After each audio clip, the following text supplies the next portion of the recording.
I'm Silvia, and I am a dancer and a movement therapist and interested in relational practices. So I'm really curious about how we relate, how we perceive the way we relate, and how we kind of get affected by each other's presence. I'm Swen. I'm a computer scientist and a lecturer at the University of Plymouth.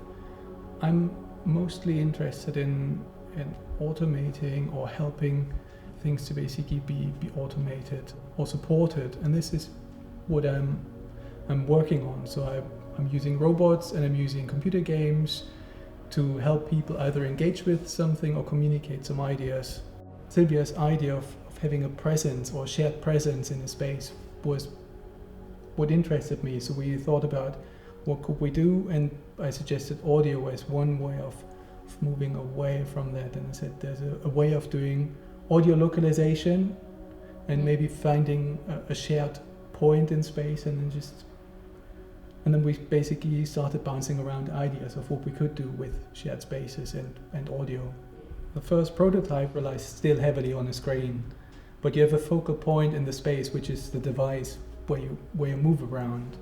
And the next phase is basically moving away from that massive screen, which is still pretty but not really useful, to move just to, as Silvia just said, to an audio source that you feel the other person in the space, but you don't have to see them. So you get an idea of where the other person is based on the sound they create in your space. And that's one thing we could already see today, that you have sort of a soundscape which you're in, which you're so unaware of, like the noise you saw with the blue dots on the sphere, which is omnipresent, but you don't really realize. And when you saw somebody else in your space, that basically gave a couple of interesting ideas. So that's the next stage, moving away from the big screen, including the LEDs, so that you just have the single focus point, and then maybe just moving to speakers or headphones that you feel or hear the other person.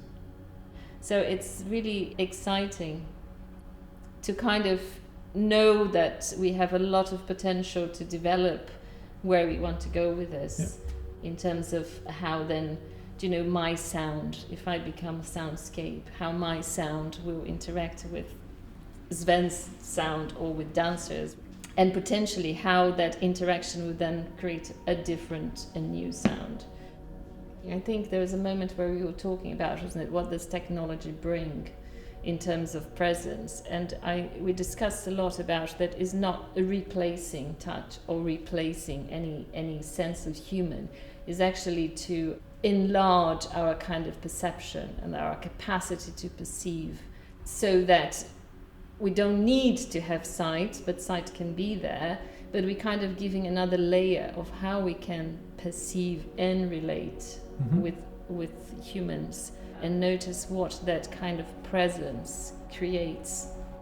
The next plan is to send one of those to a few dancers and then start to develop or to test with dancers what we can do in terms of audio and movement.